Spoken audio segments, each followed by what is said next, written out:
Welcome to the Voices of ALERES podcast, your inside look at the people, strategies, and market forces driving Century 21 Leading Edge and Century 21 Atria. Each episode, your hosts Paul Barron, Tasis Giannoukakis, and Stephen Chow will break down the market, provide unique insights on the industry, and discuss the strategies they have utilized to create one of the largest and most successful real estate groups in Canadian history. This is the Voices of ALERES. I guess I'll start off by saying welcome everybody to 2026. Happy New Year, everybody. It's exciting to be starting a new year off with ALERES and this new merged company. So I'm very excited about it. What's going on, guys?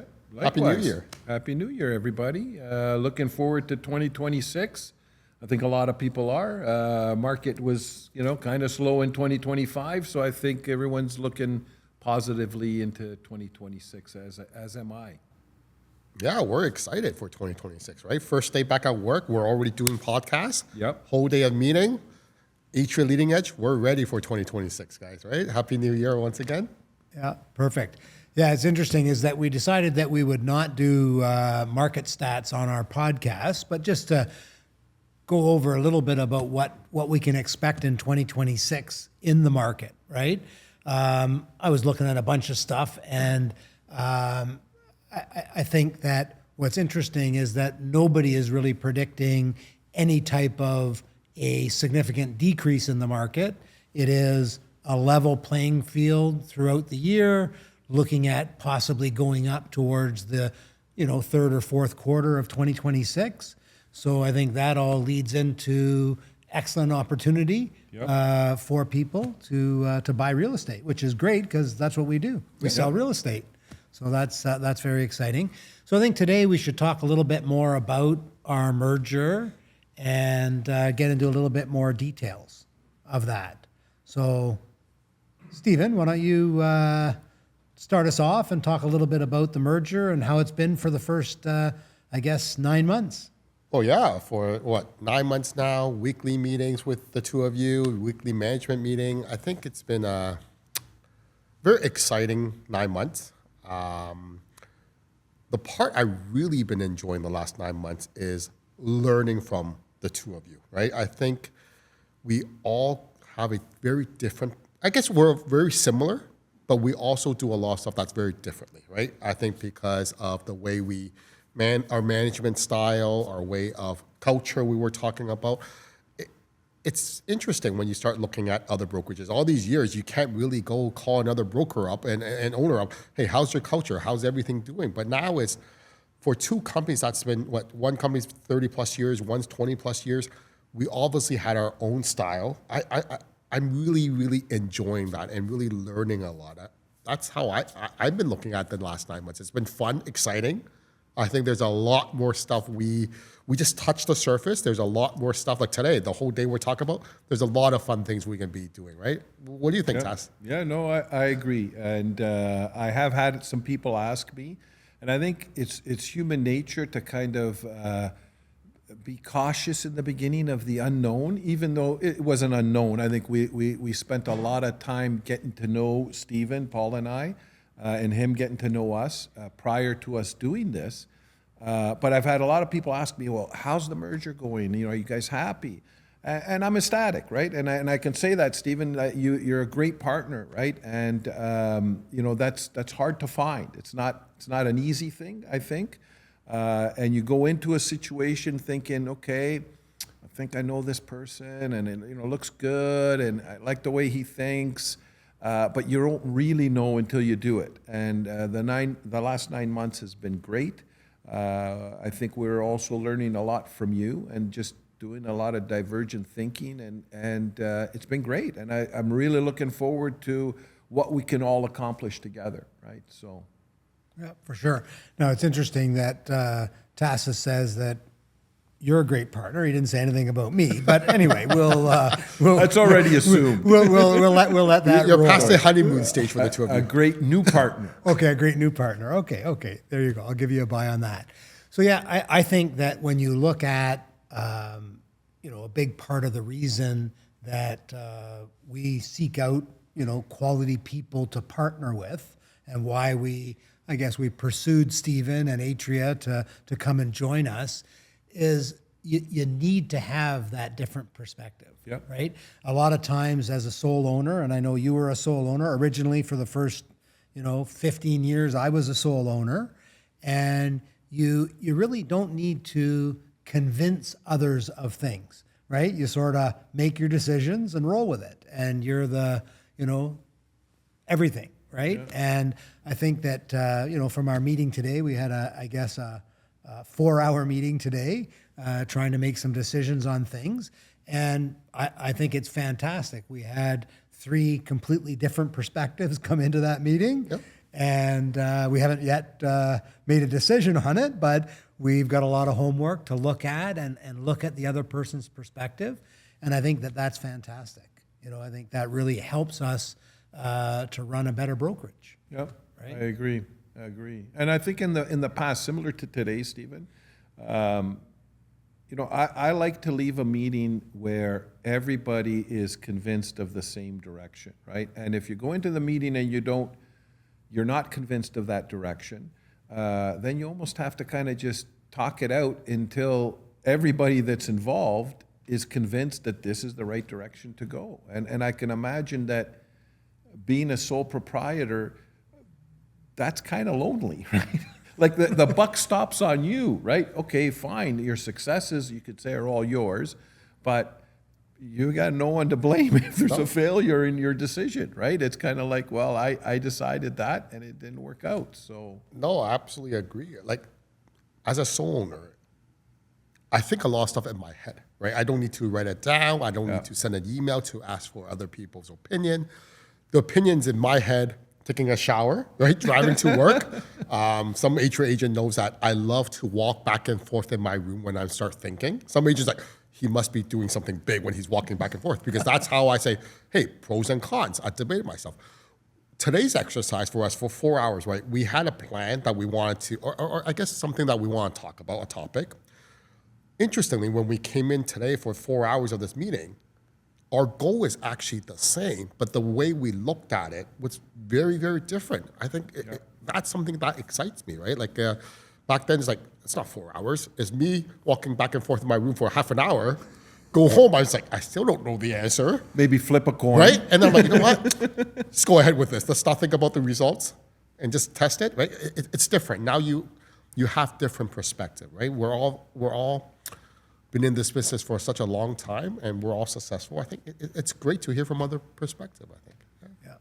Yeah, and there's no doubt that it's hard to really look at things from somebody else's eyes, right? And I think that it's also interesting that, we all used AI in our process, but we all approached it very differently.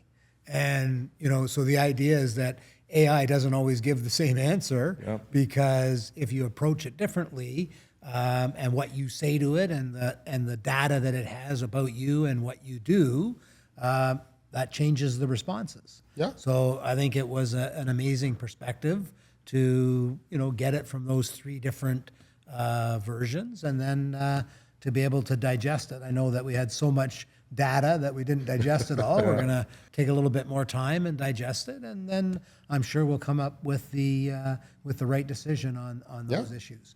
So it's also interesting that in this conversation, we're the Voices of ALERES, and it's interesting that when we look at our agents, both from Atria and Leading Edge, they're unsure of what's happening, right? And part of the reason to get together and chat like this is to convey some of that and to let people know that there is 3 leaders of ALERES, of Leading Edge, of Atria, and it is the 3 of us. And we're all in it long term. I know there's always speculation and things like that, but to set the record straight, the 3 of us are all in. Yep. And, it's interesting because no matter what you say or do, people always have an impression, right? Yep. I remember, at the board level, and I'm not at the board anymore. I'm finished my tenure there, and the board is working on things, and I have agents say to me, "I know exactly why you did that," and then they tell me exactly why it was done, and I said, "Yeah, that was never any way, shape, or form anything to do with it, and that's not what's happening." So a lot of us in the industry think we know what's happening with things, and really we have our own, views of it. But a lot of times they're way off base. And I think there's also a lot of misinformation, Paul. I think that when you look at social media, even obviously in stuff like politics and all of that kind of stuff, you don't know what to believe, what's real, what's AI. But even in our industry, I've seen agents that post things or say comments on social media, and I'm like, no, that's completely incorrect, right? But what's scary is people are listening to that, right? Someone might post something like, hey, how do I go about doing this in the real estate world? And someone will make a response or say a response to it, and I'm like, no, that's completely incorrect, right? So just like AI, you got to kind of figure out what's the source, right? Where is this information coming from, right? You're absolutely right. People have their opinion on a lot, especially what we're doing at ALERES, right? Yeah. I think a lot of our agents are actually our friends, right? They're like, Yeah. no, Stephen, you're doing this. Paul's doing this. I'm like, honestly, I don't even know my answer, right? We're trying to figure this out, but that's part of the journey right now.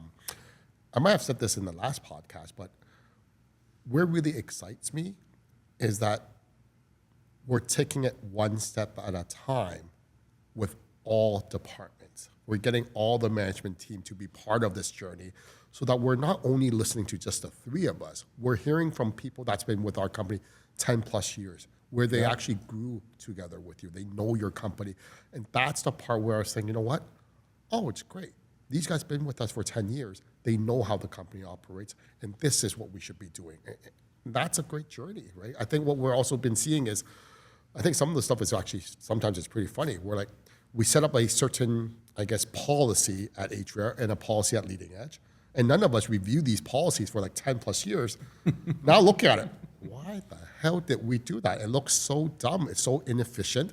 That's the other part that we're looking at. And our staff is looking at it, hey, that's kind of funny. Why are we doing this? It's so, it's a really great journey. For sure. And I think that's another advantage of partnerships and having, multiple owners is that it's so easy to not get to everything. Yeah. Right. And as you were saying, Stephen, we really have involved a big part of the management team, like the entire management team, and a lot of our key staff are integrating, and we're looking at SOPs, standard operating procedures, looking at best practices.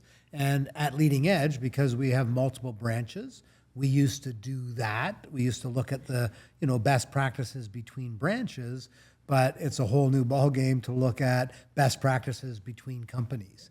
And I think that we're, our objective is to really provide services to agents so that they can spend their time interacting with customers. Yep. And we try to use our staff and technology to take everything else away from them. And I think that is the objective that we have. And I think that is super important because in this industry, it is very difficult to do things on your own. Yep. And that's why we've seen such a huge increase in teams in the real estate industry.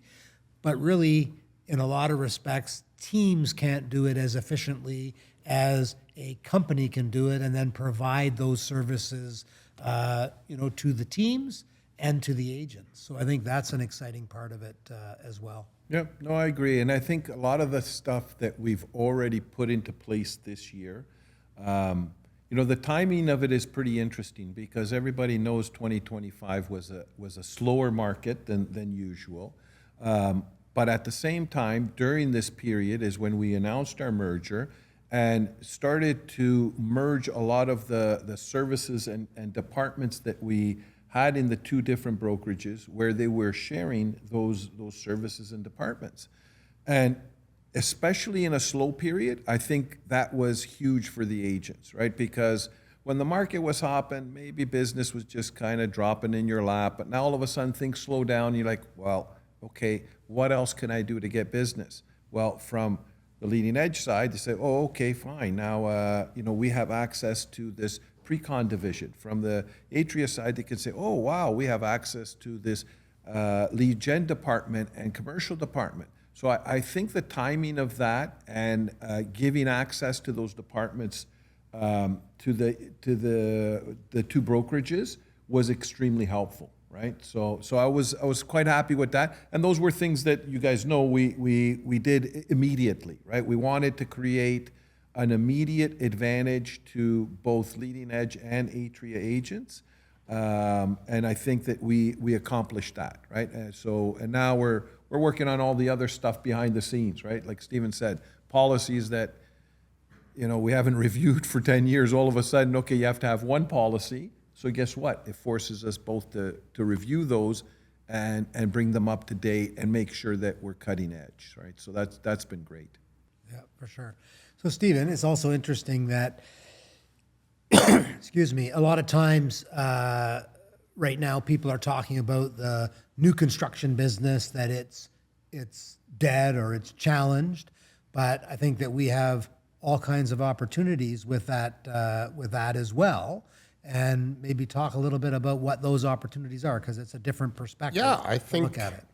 I think that's not necessarily just from pre-construction perspective. I think a lot of agents always, or brokerages, only focus on one type of business for real estate, right? But if you think about as a brokerage and as an agent, what can we sell? We could do resale, we could do pre-construction, commercial real estate, land acquisition, rentals.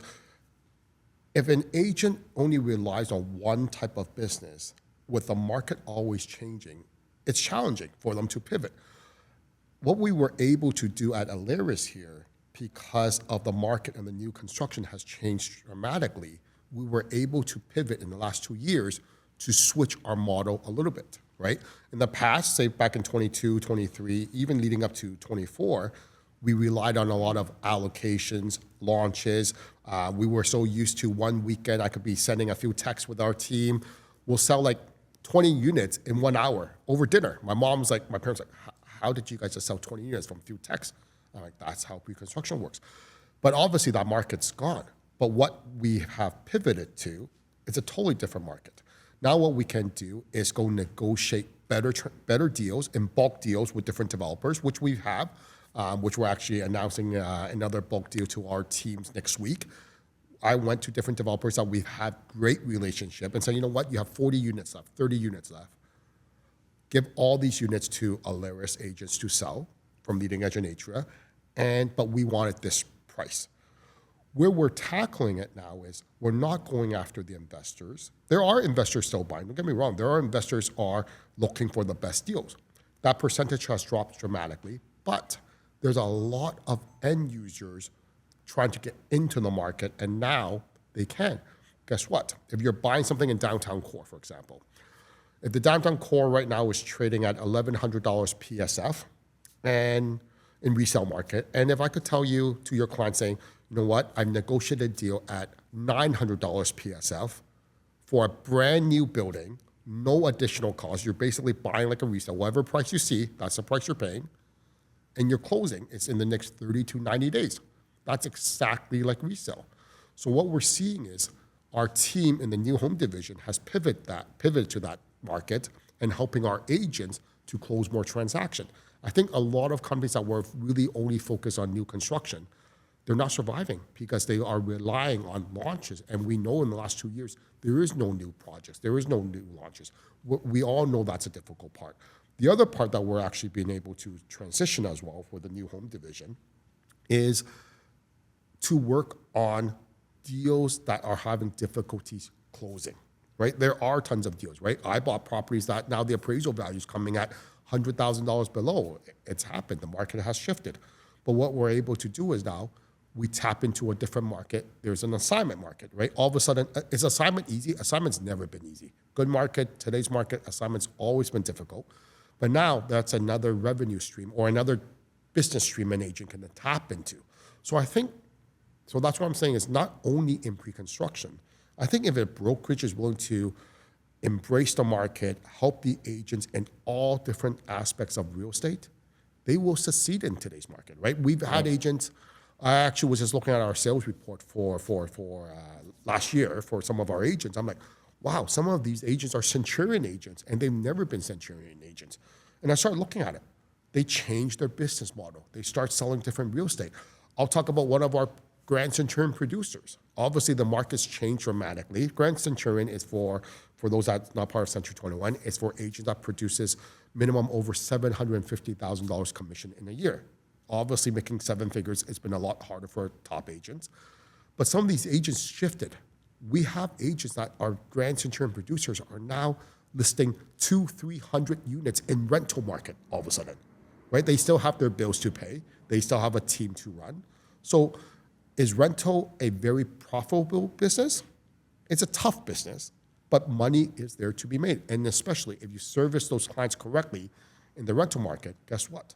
They're your buyers in the future, right? I went totally off topic from Paul's question. I actually forgot your question. There you go. No, that was very relevant. And, you know, it's interesting that the idea of the rental market is we have a new agent that is a Grand Centurion producer as well.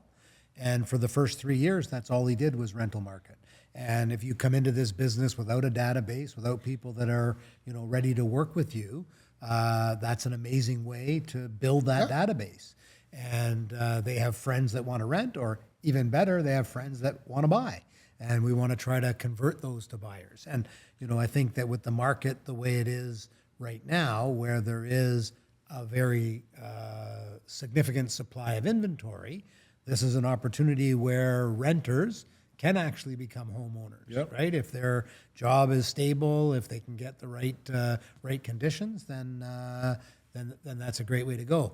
And then just touching on what you were saying, Stephen, I think that when we look at the pillars that people have for generating business, we've got people that silo themselves, where they're doing one specific thing, and if that specific thing changes, it's a challenge, right? And at Leading Edge, and I know at Atria as well, we have an extremely multicultural organization.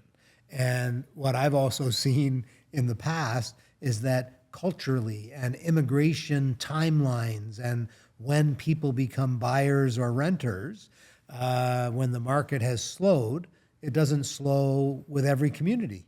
Some communities, when things are slow, they're running rampant. And if you have enough multiculturalism, that's a huge advantage. So we've always been, a proponent of that, and I think that's helped us always stay above the curve. And we always when you look at the stock market, you look at beating the market. If the stock market went up 10%, we want to have gone up 20%, right? If the stock market went down 5%, we wanted to go down 0% or 1%, right? So we always want to try to beat the market, and I think you can do that when you branch out and look at those different pillars. But I think that's what at Leading Edge and Atria, in the last 9-10 months or so, we're able to provide more services and tools to help our agents in today's challenge market. I'll use an example of one of our agents, Taha, right? He came to a training right before Christmas, and a lot of Leading Edge agents don't really get involved in pre-construction. And I said, no, you know what? I'm not here to talk about selling pre-construction. This training was about the challenge of closing a pre-construction unit. That was the entire presentation. And obviously at the end, as a salesperson, we obviously talk a little bit about sales. And guess what? Tahad's never done this before. He sold a unit that we were able to negotiate to a resale client that was looking in that area. And this guy, wow, this is an amazing deal. But I think what I'm trying to get to is we have these trainings, and agents are actually coming in now because I want to learn a different way and learn new things to sell more real estate in today's challenging market. And those are the agents we're seeing being successful? Have we had agents that we lost at Leading Edge Atria that say, you know what, the market's changed. I don't want to pay for my fees. I'll rather go drive Uber. Of course there are, right? There are, right? That's a sad statement. Right, but the thing is, there are agents that are, you know what, I'm willing to adapt. I think today's market, people need to adapt, and is your brokerage helping you? I think that's one of the biggest things of the merger, that people say, oh, there's no change at the company besides the ownership. And then you have a lot of our agents, wow, I'm open to all these new tools. Yeah. Commercial division, right? Yeah. I saw this deal. I was looking at this deal. I'm like, wow, this is a big deal that one of our agents worked with Tasis on the commercial side. I think it's closing in February. I'm like, this deal would have never happened at Atria if this merger didn't happen, right? I think those are great things, right? Yeah. Lots of systems for us to help agents in this market. For sure.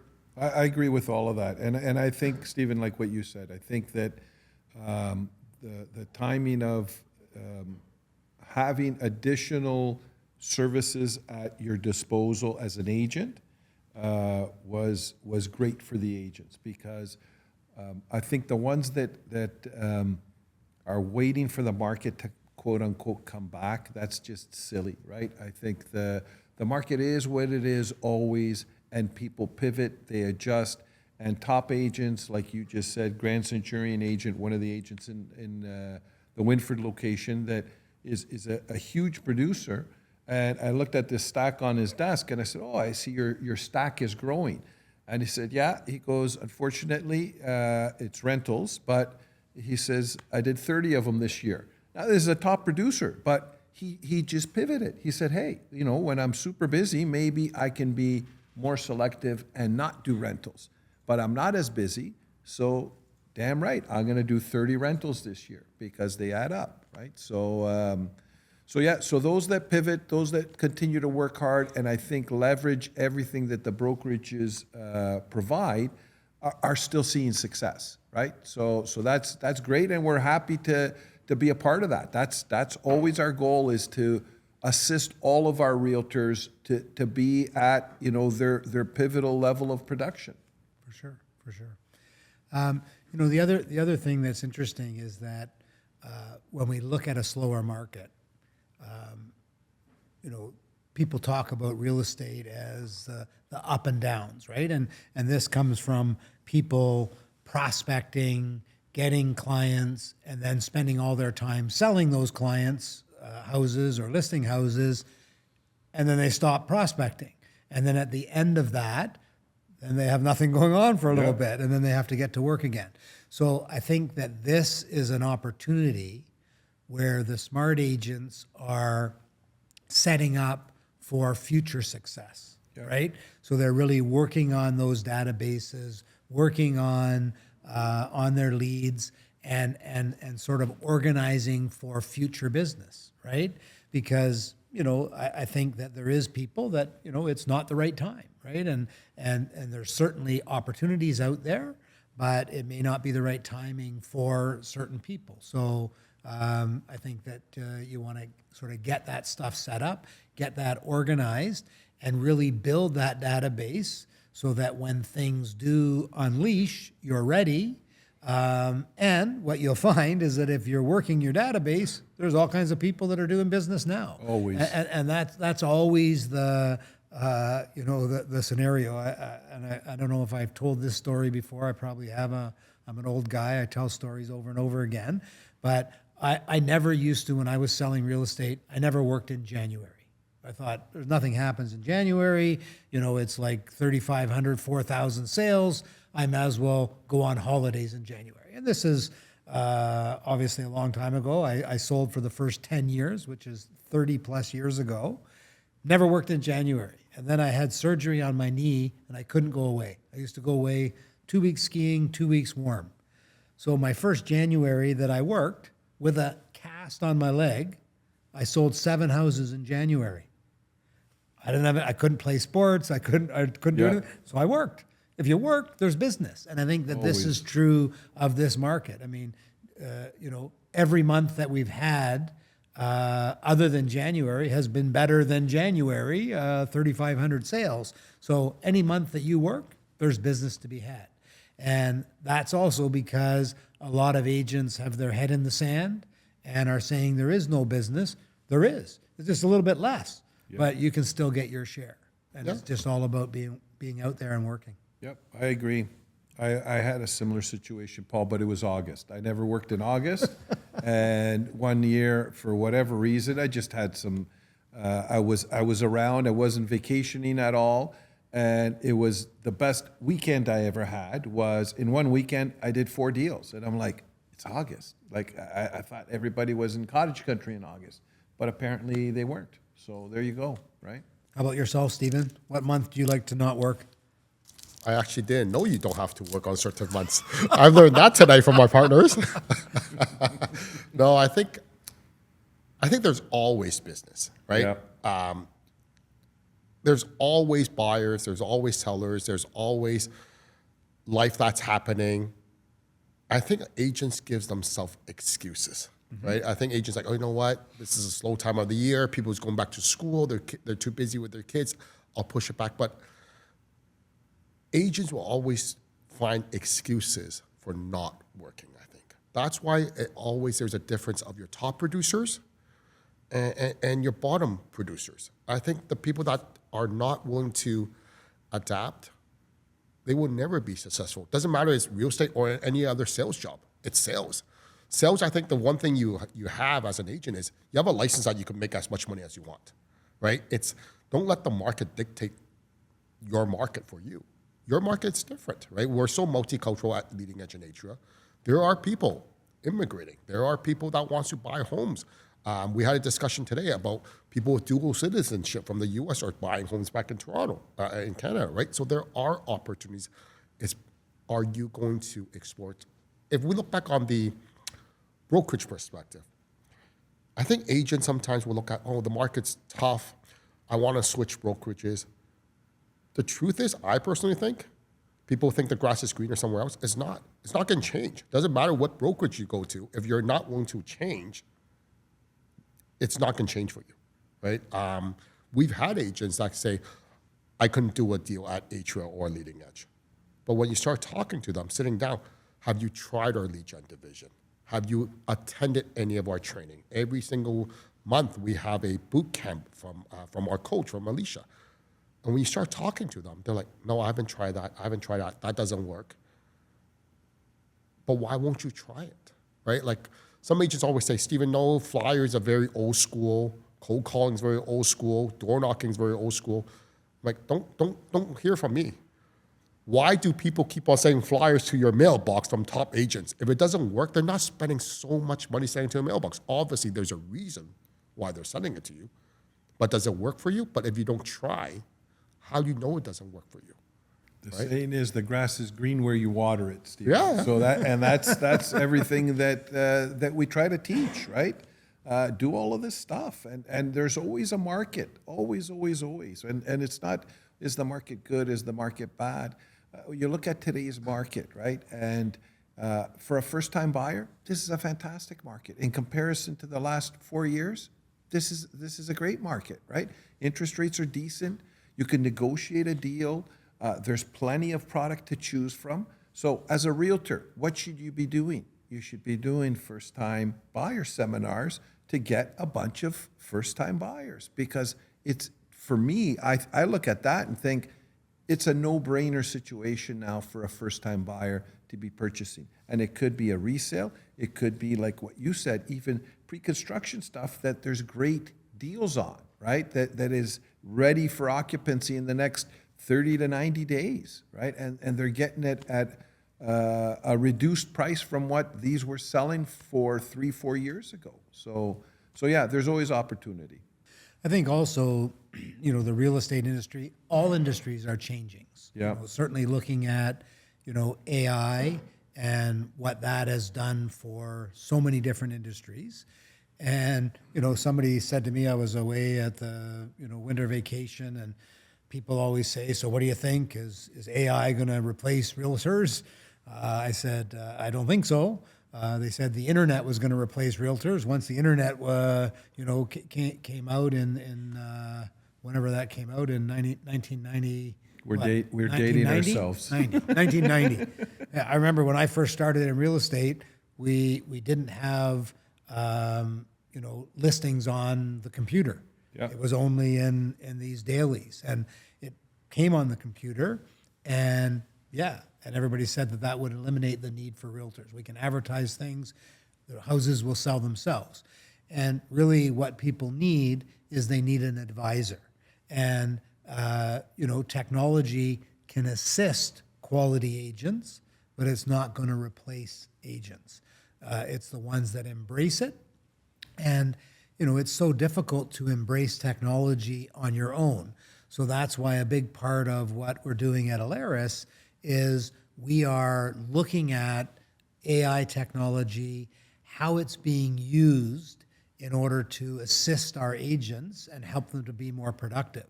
And, a big part of that is a lot of people, that I've chatted with use AI and say there's a lot of misinformation that comes from AI. And the reason that there's a lot of misinformation is that a lot of the data that people search on AI is coming from the World Wide Web.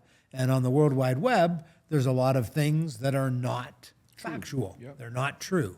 And what we do at ALERES is a big part of what we're doing is we're creating the data and taking the data that is relevant, tested, true data, and using that data to build and work AI to try to help our agents to achieve more.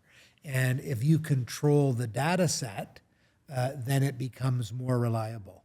And that's a big part of what we're doing. And what happens with that is that, a lot of times brokerages are, having seminars, and you go to a seminar and you're an agent and you sit there and listen and they talk about AI and here's how you use it. And you think, oh, that sounds good. And I'll go try to use it. And then if you're like me, you try to use it and it didn't work and don't know what to do next. And it sounded like a good idea, but I didn't implement it. So what we're doing at ALERES is we're saying, hey, it's a tough thing to figure out. So let's not have each of our agents figure it out on their own. Let's have, as a company, let's put our team together. And we've got a lot of great quality people with a lot of good knowledge of technology that are figuring it out and then not saying, here, use this, guys, but we're doing it on your behalf. And I think that to me is, I believe, is going to be a major differentiator for ALERES and the future of real estate. Because there's a lot of people that, just like they're saying, cold calling doesn't work, flyers don't work, all those things work. They all work to a different degree. And I've always been a proponent of call, send, and see, right? Which is, you can't just send. You can't just call. You got to do all three, right? And I think that AI can be a huge part of that in assisting agents in order to get them face-to-face with people that are ready to transact. And that's what it's going to do. AI is not going to sell houses. You don't set your AI agent out there to go sell somebody a house. You are going to set them out there to assist you to sell a house to somebody. And you're going to have those interactions with the people. So I think that's a very exciting part of our business now, and teaching people about it. Yeah, I think going back to your comment earlier, people are saying that AI might replace our job, but I think AI will replace your job if you're not going to use it or embrace it. I think a lot of brokerages will be replaced by AI because I think brokerages like us or other brokerages that are learning AI, putting it into our business models, those are the brokerages that will lead their agents to the next 10 years, right? I have lots of friends that are brokerage owners. They're like, Stephen, why are you so busy in January for running a brokerage? I'm like, why wouldn't I? The tougher the market is, the more we have to do as brokerage owners to help our agents. One of the things that I think ALERES will be set us apart from our competitors, going back to AI, we're setting everything up for our agents to start using to be prepared for the market, how it changes on a daily basis. Are we all learning? We're all learning. AI is changing every single day. Like today, we go back to our meeting. We actually have a fourth partner. It's ChatGPT, right? And because all these years we've been using AI in our way, the answers are quite different based on how we think. But what I'm trying to get to is I think brokerages that are not trying to adapt and help their agents will not be around. So, Yep. yeah. I agree, Stephen. I think it's not just AI. I think it's, we're all busy constantly doing what? Going to seminars, listening to podcasts, reading articles. Why? Because, like you said, Paul, we don't want or need 1,400 agents all doing that. We, as a group, and I don't mean just the three of us, but our whole management team, everyone brings this ability to absorb all of this information, this technology, figure it out, and then share it with all of our agents so that they don't have to figure it out on their own. I think it's not just the AI. I think we've always taken that position of bringing what's cutting edge in our marketplace to our agents, right? And I think that's a huge part of what a brokerage needs to be doing. Like Stephen said, I'm always busy. Doesn't matter what month it is. There's no such thing as not busy. My busyness doesn't gauge with the market. It's just because there's just so much to constantly do and learn, right? So, yeah, I think that's our goal, and I think I agree with you, Stephen. If your goal isn't as a brokerage, for lack of a better word, pure, in meaning that you want to help your realtors, then you're not going to last, right? The market's good, yeah, you're going to make some money, but then when the market's not good, you really don't care about your realtors, so you're not going to be around. Well, that's a problem. When the market was hot, everybody thought they could be a brokerage owner. Yeah. Which we see a lot of brokerages popping up in 2020, 2021. But we're also seeing a lot of brokerages now are closing. We get calls very often. Yeah. Hey, do you want to buy my brokerage? We're like, no, there's no value. Yeah. There's nothing. You open a brokerage because you want to make a few bucks off of every single person. But that's not a brokerage. A brokerage only has value if you actually provide services and tools to help your agents grow and sell more homes. I think our job is actually quite simple. Yeah. The theory is, my job is to try to provide everything to let you sell more homes. Yeah. Right? I think that's what I think that's one of the reasons why we merged. Yeah. Because with our brain power, our manpower, we believe strongly that's the next step for us to help our agents. Yeah, I agree. I think when we're doing this podcast, part of the reason to do this is to hopefully have our agents listen to the podcast, because it's also interesting in the real estate industry that there is this perception that people, agents, are always looking for what's out there. So, Stephen said earlier that it's really what you do that's going to change your business. You don't necessarily need to go to a different brokerage. That's unless you're not with an ALERES brokerage. If you're not with an ALERES brokerage, then you should first come here, and then we'll help you with that process. But the idea is that people need to change what it is that they're doing. They also need to understand what's being offered. And I think that it is wild that people can be in an office at Leading Edge, at Atria, and they don't know the value that we bring. So I think that part of the reason to do this podcast is to try to, convey this and let people know that there's a lot of great things here. When we do seminars and events, a lot of times we invite people from outside of our brokerage. And it's interesting that you get a better result from inviting people from outside your brokerage because they're all thinking, what am I missing? Right? And I think that we need to get our agents to understand that we've got now two distinct brokerage that we've put together here. So they need to start attending everything that we're doing so that they can learn. And you don't need to do everything, but you do need to do something. And I think that's what's interesting in the real estate industry. We were talking about, productivity, and certainly our objective is to really look at growing with productivity, right?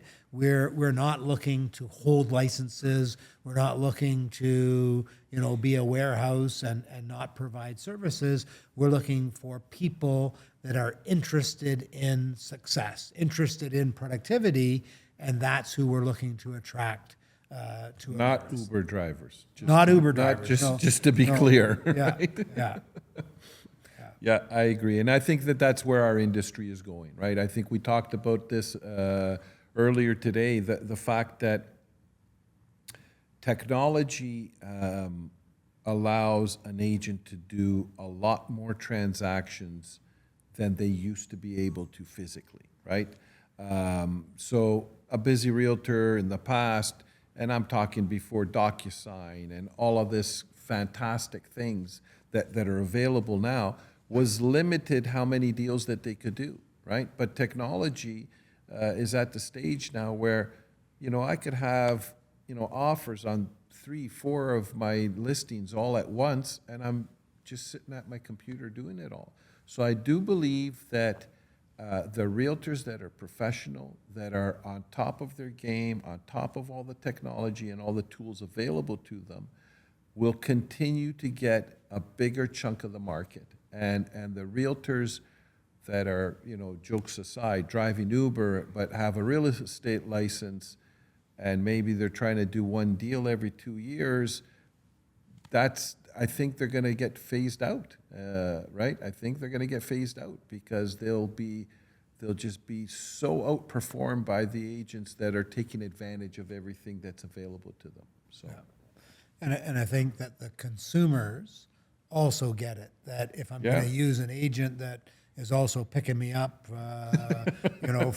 from wherever, nothing against Uber drivers. It's a good living. You got to do what you got to do. But I think that you need, when the market changes, you need a professional. And when we look at, valuating, looking at trends, where things are, you can't rely on people that don't have their ear to the ground. And the other thing that's interesting is that another big part of this merger is that we have professionals in different areas, right? I don't necessarily need to know everything. I just need to know who at ALERES, who in our group here, can I look to get the information, right?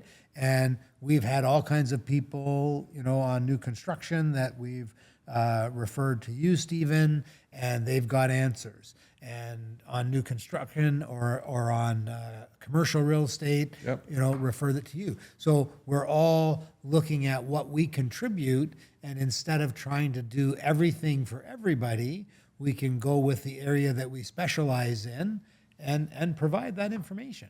I was sitting here waiting for our meeting to get started, and first time I got this question, but just asking about a holdover clause on a buyer representation agreement. Right? I've never been asked that question. So we have a holdover clause on a listing agreement and how that works. And I said, I've never been asked that question. Go grab me a buyer representation agreement. And let me read it first, right? And just so you know, it's the same. So the idea is that if it is subject to a new listing agreement on the listing side, you're only entitled to the difference if the new agent that signs a new agreement charges a lower commission than what you're charging. And the same is true on the BRA, is that it says that if it's subject to a new agreement, then you're only entitled to any difference in commission that the other agent was charging. So I had to look that up. But I think that's interesting to be there for our agents and provide that type of information. Yep. What's coming for 2026? How do you kick off the year to get ahead of the game? What's the plan? I think sowing the seeds, Paul, you touched on this in the past, right? I think that a lot of realtors, not just realtors, I think it just in human nature is kind of you take your foot off the gas a little bit when you get busy, right? So you get a few clients and then you stop prospecting.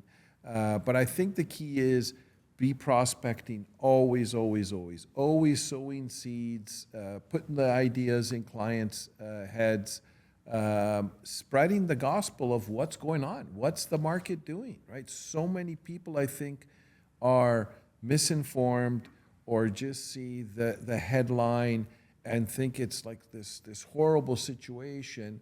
Well, if you're a buyer, like I said before, it's not a horrible situation. It's a fantastic situation, right? So I think as realtors, we all need to be educating the public on what is going on in the market and continue to sow those seeds, right? I think it's going to be, I think I'm in line with what pretty much most of the analysts are saying, that the market will be steady this year. I think it will be improved from 2025. And that's great. We don't need like a massive spike in the market. That's what causes problems, right? So I think a steady incline in the market is fantastic. Nobody's unhappy if their property is going up 5% a year, 6% a year, 8% a year, right? They don't want it to go down. But if it goes up 20% in a year, you're thinking, well, that's kind of abnormal, right? So I think a steady uptick in the market this year is a good thing. And that's what I'm looking forward to. I think for everybody out there, do your homework, sow the seeds, and get out there, and there'll be deals to be done. There always are.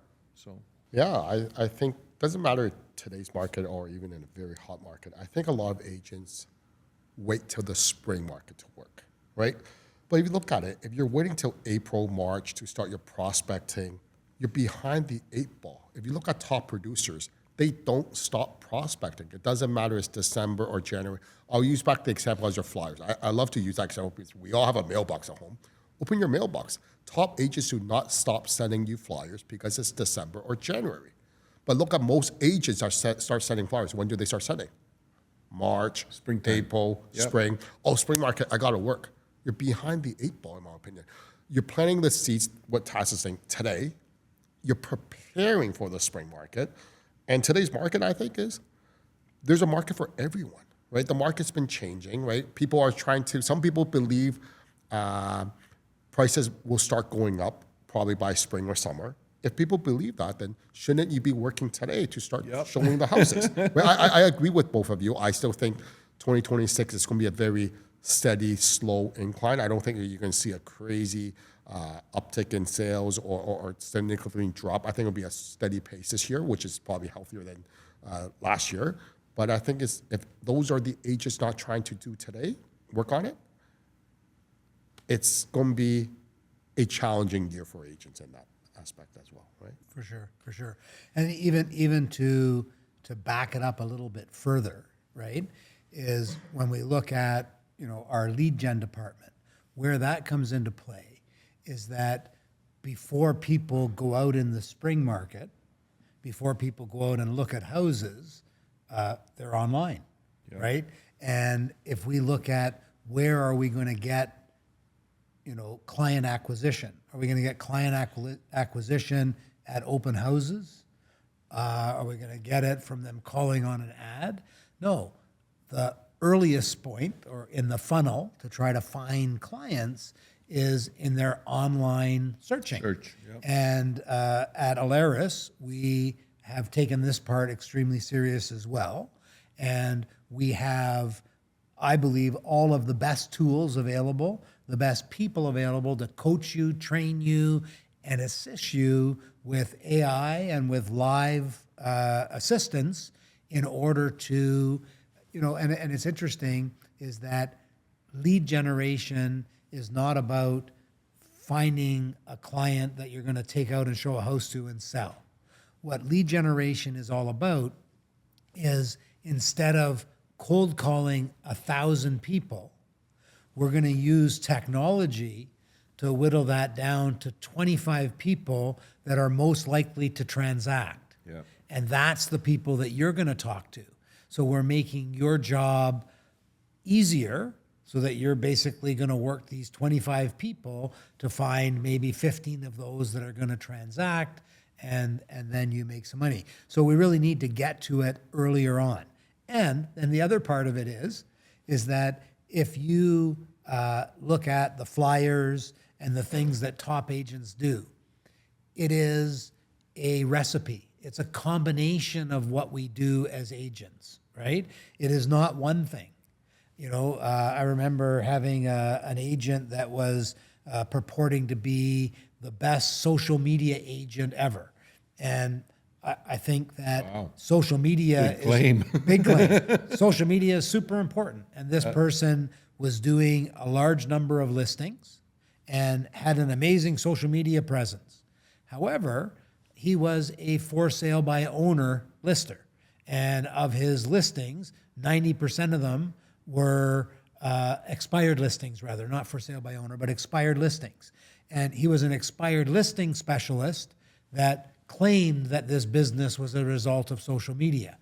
And I think that it is always a combination of all of these things. So if you're online and you're generating client leads then early on in the funnel, and then you're sending out flyers and they're seeing your flyers, and then you're doing cold calls around your listings, and then you're doing advertising and you're on social media and they see you everywhere, then you're the agent that they're going to choose. And when we look at technology, we all know that technology is scary. It follows us around, right? If you talk about insulating, I need to insulate one of our buildings that we're renovating. I get all these social media posts about insulation, right? And I would imagine that the agents that are doing this right are,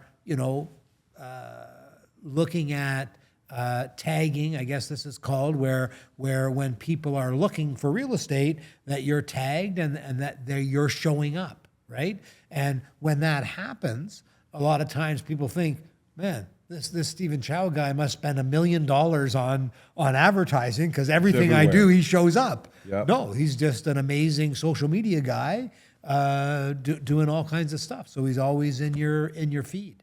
So I think that is, the way. And a lot of times I really can't stand when people that teach social media say, here's the answer, right? You just need to be on social media. There is no one answer. You need to do everything a little bit, and then you need to specialize in some of the things. And you can do it any way you want. It's interesting, Paul, throughout all of these conversations, right? We're talking about, well, you could do this and you can do that. But what the underlying part of that is there's always leads. We're trying to, get it down to the most serious leads, right? But this notion of there's nothing happening is the most untrue notion that there is in our industry, because people pass away. Their houses have to get sold. People get married. They want to buy a house. People have a child. They want to buy a bigger house. So there is always, always, always business. And everything else that we're talking about and all of the stuff that we try to do is trying to assist our agents to get to those serious people. But there's always people transacting. That's the bottom line. That's, I think, the key to keep in mind, that there is always going to be deals happening. So For sure. It's interesting. I was taking my kids quite a number of years ago, taking them tobogganing. And I turned down the wrong street. And this is just when we had merged with Century 21 Armor. And we had a new agent, Sylvia Morris, who's an amazing producer, usually Grand Centurion production level. And I turned down the wrong street, and on a single street were 8 listings. 6 of them sold, 3 of them still available, all with Sylvia's sign on it. Wow.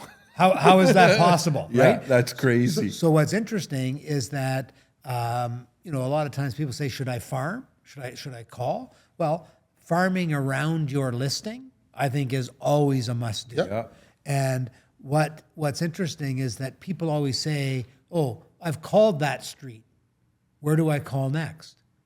And what Sylvia did, which is genius, is that she's called that street 18 times. Well, maybe not 18, probably 15, because the last 3 weren't sold. But every time she lists one, she calls the entire street, every time one of those sells, she calls the entire street. And what happens is that you're putting the idea in the people's mind, and then the next time you call, they're a little bit further along in the process. Yep. And we're always trying to look at new places to call. And the reality is that we need to work an area. And if you're selling on that street that particular year, and there's 9 Sylvia Morris listings on the street, who are you going to call? There's only one. There's only one agent in town. 100%. You're going to Right? call. Yeah. No, I think it's also sometimes agents. I'll give you an example. One of our agents, I believe this was King City. There was a new subdivision. There's about 30 houses on the street. She signs up 5 listings. 4 of them were sold pretty fast. And I said to this agent, you need to put together a better plan. Farm this area, hit this area hard, do everything. She goes to me, I can go on holidays. I just sold all these. I got some good commission. I can go on holidays. I said, that's crazy. You should be focusing on prospecting. Sure, go on holidays, but continue prospect. She said, don't worry, my signs are up. She came back thinking she could get more listings in that area and start farming. I said, guess what? Your for sales are all gone because all the deals closed already. We moved your for sales. People have a very short memory. They will forget about you. I think a lot of agents is I think they need to keep their funnel full, right? No matter how many prospecting clients you work with, buyers or sellers, not everyone's going to work out. If you talk to 20 buyers, you're doing 20 showings to 20 different buyers, maybe only 2 of them will end up buying a home. But I think a lot of newer agents get so focused on that one person, they don't prospect. But the question should be is, how did you get that one person? Because you prospected, right? The other day, another agent was talking to me, and I'm like, oh, I have this buyer. I converted from a tenant to a buyer. This converted this. I'm like, that's amazing. You converted because the market's changed. There's a lot of opportunities for tenants to go. But I said the first thing that you're wrong, you started calculating your commission. First thing, he goes, that's with all these buyers, if they all buy in the Q1, that's $3 million in sales. I'm like, that's wrong because this could equal to 0 transaction. How you got these people that potential will combine to do $3 million of sales for you? You should continue prospect, but you're focusing on all your time on just these people, but you keep on forgetting that prospecting. I say this a lot is, I think our job, the easiest part is actually selling a home. The hardest part of an agent's job is actually prospecting.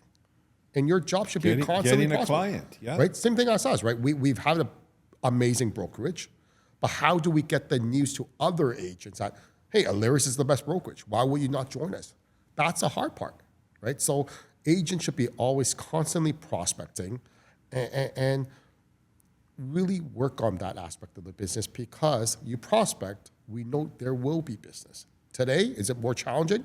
You might have to find 10 potential buyers, do 1 sale, but there is business out there. I like to joke with new agents because sometimes they'll ask questions that we know are kind of unimportant. Like, who's going to help me? I'm really nervous. How am I going to do the paperwork, right? And as a new agent, I get what their concern is. And of course, we're a full service brokerage, so we will prepare offers for you. We'll do all of that stuff. We'll assist you. Managers will assist you with all of that. So my answer is always the same.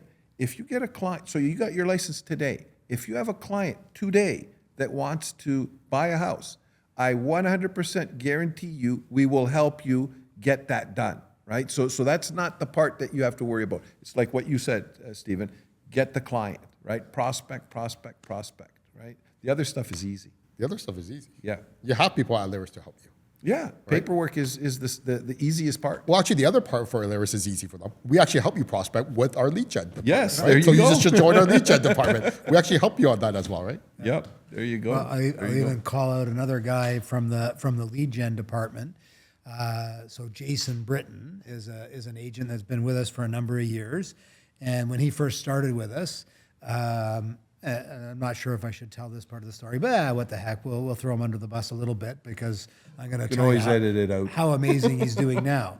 So Jason was working, I think, at the hospital and doing some other job, And I was trying to get him, 10, 12 years ago to do some prospecting and to do some stuff.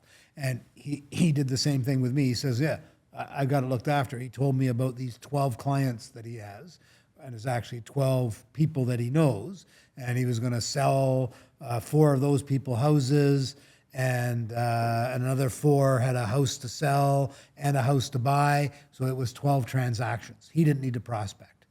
And at the end of the year, I said to Jason, so how many deals did you do with those 12? He said 3, right? So he did 3. And now Jason has come to me. He was one of our beta testers as we were working through our lead gen program and did a lot of amazing work, and we thank him very much for the work that he did. But he has had a, what do you call that? Like a spiritual epiphany moment. Awakening, yeah. Where, he actually sold 4 houses in January from our lead gen department. Wow. And the way that system works is that, it's a continuous funnel. And it works in such a way that you may not be the first agent to touch that particular client, but what he soon realized is that all of the work that anybody has done has assisted him, that moved them further along. Yep. And he just is like, he's almost in a cult, is the way that he sort of approached this. And he's doing fantastic. So thank you for being our beta tester, Jason, and sorry for telling that you only did 3 deals in that first year. I apologize for that, but it was a compliment to you, young man. But there's business everywhere. Yeah. It's just a matter of agents willing to work. I'll show this story. Like one of our top agents, he has a team now. His team's always ranked in the top 10. He probably started in the business about 7 years ago, selling jeans at one of the big stores, in like one of the box stores, selling jeans. Gone to real estate and went all in. No clients. Young guy in his 20s. Very smart. He went to a nail salon. His aunt owns a nail salon. He sat there every single day. Guess what? These ladies are sitting on a chair doing their nails, doing their toes. You gotta talk. Gotta talk. He brought MLS listings. He brought pre-con brochures for them to read. Within, 1 or 2 years, he already became a centurion. Wow. Right? Like, I think what I'm trying to get to, business is everywhere. Are you willing to go do Think it? out of the right? box. Right? I think that's an amazing story. Like, I'm like, wow, everybody should be sitting on a nail salon. There you go. There you go. Yeah, and it's interesting is that people always try to ask, what is it, the thing that they're supposed to do? And that's why I say you don't have to do everything, but you do have to do something. Yeah. Right? And I think a lot of agents look at, agents that are new to the business ask me about flyers. And you said that, top producers are still doing flyers. But when a new agent asks me, should I do flyers? I would say probably not, right? And why I say probably not is that if an agent has listings in an area, has business in an area, has established themselves, then their flyer has way more value than this unknown person, right? So you can't just do one thing. You can't just be a flyer guy. You need to, be in that community. You need to be listing houses. You need to be Sylvia Morrising them. You need to be doing all of these different things. And then obviously the absolute best way to do real estate is from your center of influence. And everything that you're doing other than from your center of influence is to add more people to your center of influence, right? And when you look at rental clients and working rentals, those are all people that are now in your center of influence, will potentially become buyers, but are impressed with the service that you've provided and would refer people to you. So this is what it's all about. It's about calling everybody in your center of influence. And it's also interesting that agents, that have been in the business a while, didn't keep in touch with people and they figure, I can't do it anymore. But the people aren't sitting there saying, I haven't heard from Tasis in a long time. And we need to call them. And anybody that has started to reach out to their center of influence, all of a sudden gets a bunch of business. Yep. They're just embarrassed to call. And the reality is that you need to call. And even better than that, we have a bunch of tools that we use to assist you with that. So we've got those available as well. And that doesn't replace you. That doesn't replace your conversations with them, but it really bubbles up who you should be having a conversation with. Yep. So instead of 1,000, you could have a conversation with this 100 from your center of influence. So Yeah. People always ask me, like, what's the magic pill to be successful? I'm like, there's no magic pill. The magic pill, you really want to ask me, it's hard working. yeah, You got to try everything because every agent prospects differently. But I think agents should try different methods and figure out what you're good at. And you cannot use one way of prospecting. Use 2 or 3 methods and focus on that, right? It's just like when people ask us about brokerage. How is Leading Edge Atria so successful? Honestly, I think Paul and us, the 3 of us, we could write you the whole playbook how we got here. The truth is, probably most people will not even try what we've done, Yep. right? But if you just take 1 or 2 things out and learn and try, it will work. Like I'll look at Atria, going back to the brokerage side, right? I remember like 10 years ago, I'm trying to grow Atria, and I started asking a lot of owners. Like I asked Paul at Tasis at Chairman Circle, asked other owners, and one of the owners there says, Stephen, one of the easier way to grow is look at acquisitions. I think Paul also said that to me. I'm like, I don't know how. Guess what? I just wrote a letter, and I think I mailed 100 letters out to all random brokerage. Some of these brokerages now looking back, I was a little bit crazy. I sent a letter out to brokerages that had 1,000 agents. Okay, like, it doesn't hurt. They don't know me, right? It's just a letter. Send it out. They may laugh at me. They don't know me. No problem. That's how Atria grew. But because I was willing to learn and ask people and just try a few things. I think it's the same thing for agents. Don't get stuck on what you believe. Go try. I think the other problem with agents is, oh, my buddy's in the business for 10 years and said that doesn't work. But let me ask you this question. Is your buddy good at his job? Yeah. Right? Some people always say to our agents, oh, I'm in the business for 20 years. I know everything. But you on average only sell 1 home a year. So you're telling me you're better than an agent sells 50 homes a year on marketing and prospecting? Right? I think people should start learning more. I think if you look at our podcast today, we're just basically going over and over. I think conclusion is agent needs to embrace new tools, embrace technology, and try all the tools at ALERES we provide to our agents, and find the few tools that will help you sell that extra 1 or 2 or 3 homes. And work. And work. And work. Very simple. Look at us. We're working on the first day of the year. Working. Yeah. Right? There you go. There you go. And it's also interesting, as you say, Stephen, even when we weren't partners, a lot of realtors think that there's these secrets, right? There's no secrets, right? You look at any of the sales trainers that are out there. How do sales trainers train? They look at the people that are in training with them, see who is successful, and then that's what they convey. That's what they do, right? And we're a brokerage doing the same thing, right? So we're looking at what's successful. And I want to just make it clear that if you say, don't share these things with anybody, we won't do that. So we won't, challenge your privacy. But the reality is there is no secrets. There is systems. There's ways to do things. There's utilizing technology. And then there's implementation. Yep. And most people don't do it. The other thing that's interesting is that when you look at our lead gen department, the most amount of money and time was spent finding out the ways that it didn't work, right? You go back to these old seminars where you hear about Thomas Edison and how he failed. He's the guy that invented the light bulb, right? Yeah. I think so, yeah. So he failed thousands of times, right? And all he did was found 1,000 ways that it didn't work. And this is what it's all about. And if you join a brokerage that has gone through that and can help you with that, right?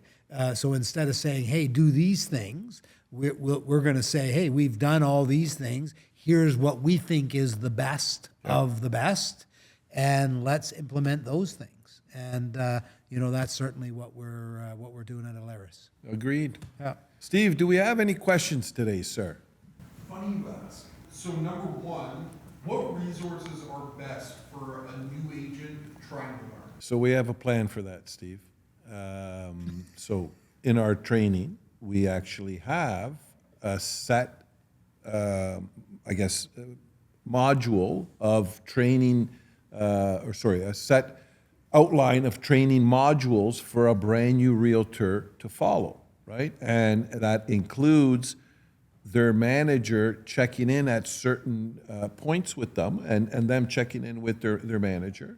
That helps them guide, part of that is, there's a lot of resources that are available to you. So the idea is to have a bit of a roadmap of what am I going to do in the first 30, 60, and 90 days, right? And we give you that plan, right? And it could include completing these training modules, completing other training modules that are available through Century 21, through other sources. So there's a plan for a brand new realtor to walk them through that. So first call, Leading Edge Atria, you guys will take care of the rest?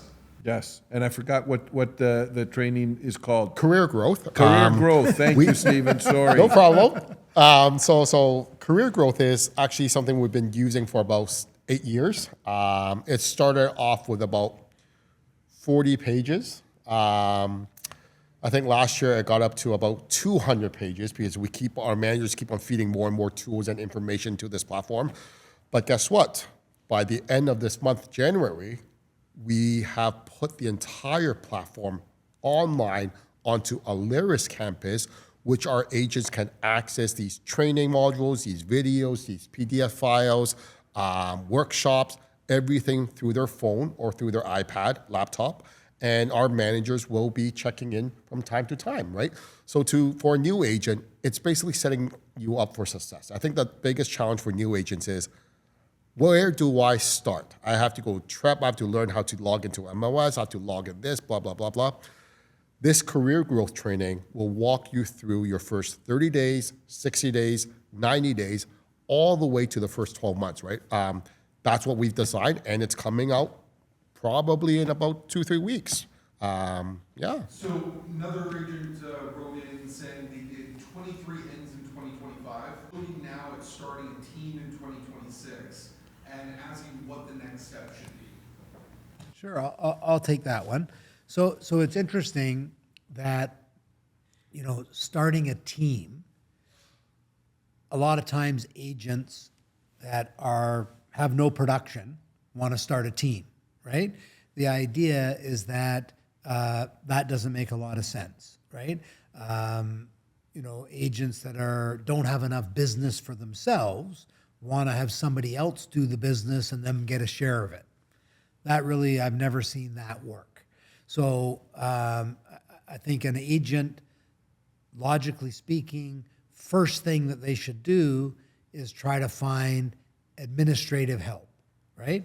So an agent's job is to spend as much time on listing presentations, doing a buyer presentation to sign somebody up as a buyer, or doing offers. That's what the three things they should be doing, because those are money-making activities.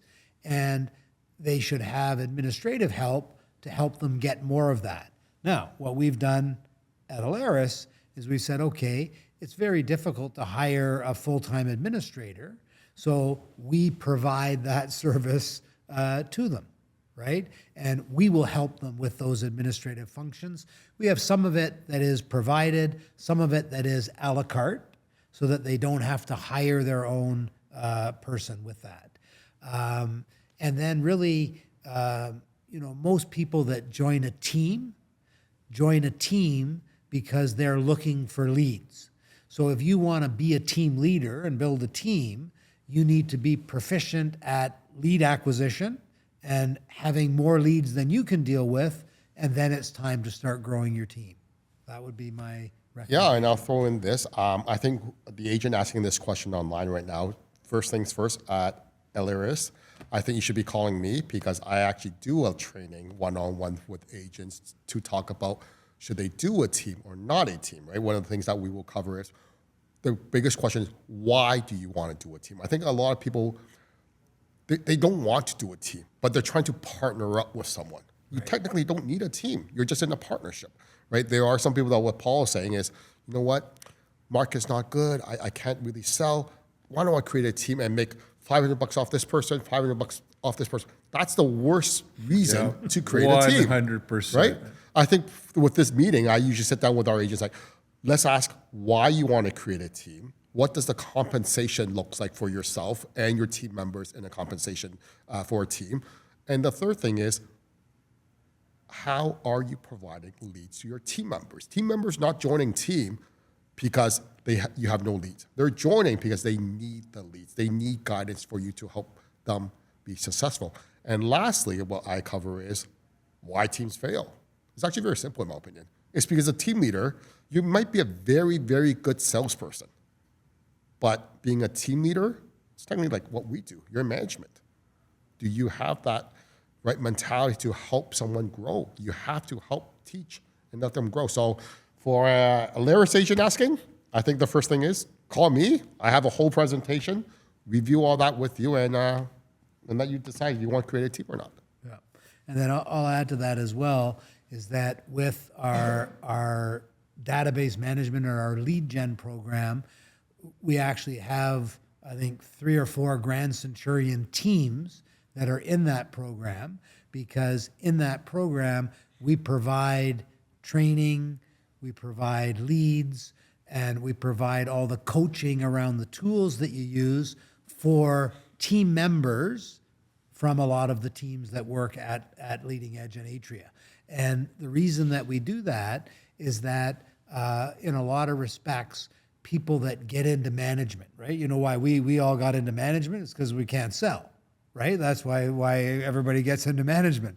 So a lot of times people that become a team leader maybe aren't necessarily a great trainer, maybe aren't necessarily a great manager, and that's what you need. So we provide that service to those teams, and I think that that's one of the strengths of our lead gen department, is that we're providing all of those services, and not just for new people, but for top teams as well. And see Stephen first, because I like that. Finding out why you're doing it, asking questions, that's absolutely part of the process. Yeah, we'll bounce you around to whoever you should see next. All good. I think someone has a client that might be suffering from paralysis from analysis, and they're asking, how do you recommend an agent handles clients who are nervous, over-informed, or constantly second-guessing decisions? They're kind of finding that perfect home, they're just sitting on the fence. I think ultimately, Steve, people need to make a decision for themselves. Our job as realtors is to advise them, like Paul said earlier. Give them the true information, not the headlines. I like to look at stats, right? Like, I'll make some assumptions here. Let's say, so the fact that they're this nervous, probably a first-time buyer. So what is a first-time buyer going to want to know? What does the affordability look like? What was the affordability? They've probably been looking for 5 years, right? So what was the affordability when you started looking, and what is it now? Because, it's not just the price of the property, it's the interest rates and the price of the property. So I think doing the math, showing people what this looks like on paper, and then also showing them historically what has the real estate market done over the last 100 years, right? And the chart is like this. Yeah, there's some little bumps, but 10 years ago, the prices were a lot lower than they are today, even though we've had this little bump, right? So I think information and leading them to being able to make the decision on their own. I'll add to that one as well. So it's interesting that, what Stephen was saying earlier about asking questions, right? So is this agent actually know why the person is not moving ahead, right? And if you are doing the right job on your lead gen, and you want to do 4 transactions a month, and you have 10 people a month that want to buy, then maybe you say to this person, bye-bye. Maybe they're not going to buy, right? You maybe have to say goodbye, because they may not be actually going to buy a house. So you really need to look at whether you're getting an objection or a reason. Yeah. If it's a reason, you can solve it, right?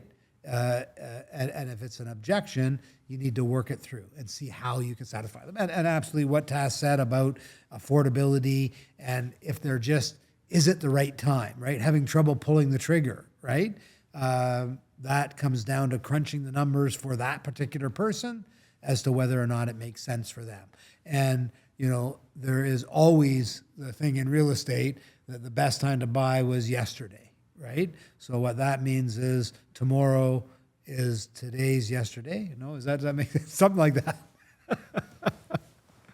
I think sometimes we also have to, I agree with what Paul said, ask questions. The first client I ever fired was someone that after showing them, I don't know how many houses, I said, you know, I was frustrated and I said, what is it? Describe the absolutely perfect scenario for you. And what she described did not exist. I said, what you just described does not exist for that price. And she said to me, well, I think if you work really hard, you'll find it. And I just said, and if I do, I'll buy it myself. Because it just didn't exist, right? Yeah. She wanted something that was like 40% below what her budget was, right? So just, yeah, sometimes you have to let clients go. That's well, okay. I think agents is very hard to walk away, especially new agents and part-time agents. First thing they look at is commission. Yeah. I'll use myself. One of the first person I've ever dealt with, I was 19, and I'm like, wow, this is a long time ago, guys, right? So I was 19. 10 years ago, right? Yeah. I'll be lucky it was 10 years ago. And I think this client was looking at $600,000 home, right? And I'm like, first thing being 19, wow, that's a big paycheck for me for $600,000, right? And I did probably over 100 showings with this lady, from Markham to Richmond Hill to Scarborough to North York, over maybe, I don't know, 6 to 9 months. And my manager back then said, Stephen, wow, you're so hardworking. You're doing showings all the day. Back then, the system's different, right? You have to use DOS to look for properties. It's not the easiest thing. So your manager's like, wow, you're doing a great job. I'm like, no, this person hasn't bought yet. And my manager kept on like, no, you need to give up. She's not serious. I'm like, how can she not be serious? She has the money. I've checked everything. They said, if you're showing someone over 100 plus homes over 6 to 9 months, there must be one home that they said, let's put in an offer. Do they get it or not? That's a different story. But what I'm trying to say is it's very hard for us to walk away from that. Actually, I was actually grateful that I actually gained through that experience. Then I learned from that is like, you know what? I need to walk away. Yeah. It doesn't make sense. Gas is expensive, being 19, right? Back then is your cell phone is $2 a minute. Yeah. Right? so making these calls are not easy, right? Yeah. But I think agents need to learn, but ask the right question, right? And you have to decide. There are people that are not serious in buying real estate. What we also seen is some people 5 years ago or 4 years ago said the market's, let's buy at the bottom. It's the same people right now saying, no, I'm not going to buy because it's so bad, the market. It's the same people. Yep. Yeah, for sure. And it's all about not having enough prospects. If you have lots of prospects, then you're not going to show somebody 100 houses. Don't get me wrong. I was one of those agents I was afraid to walk away from a deal, right? Yeah. So. We're ready Beautiful. to wrap it up. I just want to thank everybody for joining us today, and thanks for a great afternoon of meetings with my partners, and looking forward to an amazing 2026. Yep. We should have some champagne to toast with, but we don't. So Well, cheers with coffee cups. We'll cheers with our coffee cups to 2026. Cheers, everyone. Okay, cheers, And call guys. ALERES. Happy New Year. Happy New Year.